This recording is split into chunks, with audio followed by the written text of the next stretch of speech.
વર્લ્ડમાં Tata woman એજન્ટમાં first number છે હાલમાં, વુમેન એજન્ટમાં, કે લેડીઝ એજન્ટો વધારે છે અને કામ કરે છે.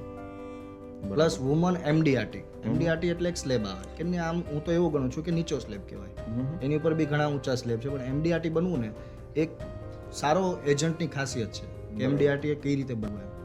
બરાબર. કારણ કે ઘણીવાર કેવું હોય કે આપણે એજન્ટ છીએ, ચાલો માર્કેટમાં આપણી ક્રેડિટ નથી, માર્કેટમાં ક્રેડિટ નથી ને આપણે એજન્ટ બનીએ ને તો તમારું કામ નથી થવાનું.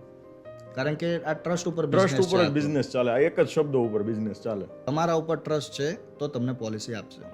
અને હું બી મારે બી આ વસ્તુ થયેલી છે ઘણીવાર. શું છે કે ફ્રેન્ડ સર્કલ છે કે પછી ઓળખીતા છે, તો એ લોકોમાં કેવું છે કે હજુ મેં ચાલુ કર્યું એટલે તરત એ લોકો મને ઇન્સ્યોરન્સ નહીં આપે.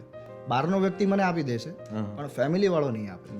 અને આ વસ્તુ મેં માર્ક કરેલી છે બહુ સારી રીતે. પછી કેવું થયું કે જેમ જેમ મારી સક્સેસ થતી ગઈ, જેમ મેં વર્ષ કાઢ્યા, અત્યારે સામેથી ફોન આવે છે કે મારે આ પોલિસી લેવી હતી, તમે આટલા ટાઈમ પહેલા આવ્યા હતા. ને એક જે મારો ફ્રેન્ડ છે એને દિલથી મને છે ને મોઢા ઉપર કીધું કે પોલિસી જ્યારે તું મને સમજાવ્યો ને ત્યારે મારે લેવી હતી, પણ હું ચેક કરતો હતો કે તું કેટલા વર્ષ આમાં રહીશ, લાંબો ટાઈમ રહીશ કે નહીં.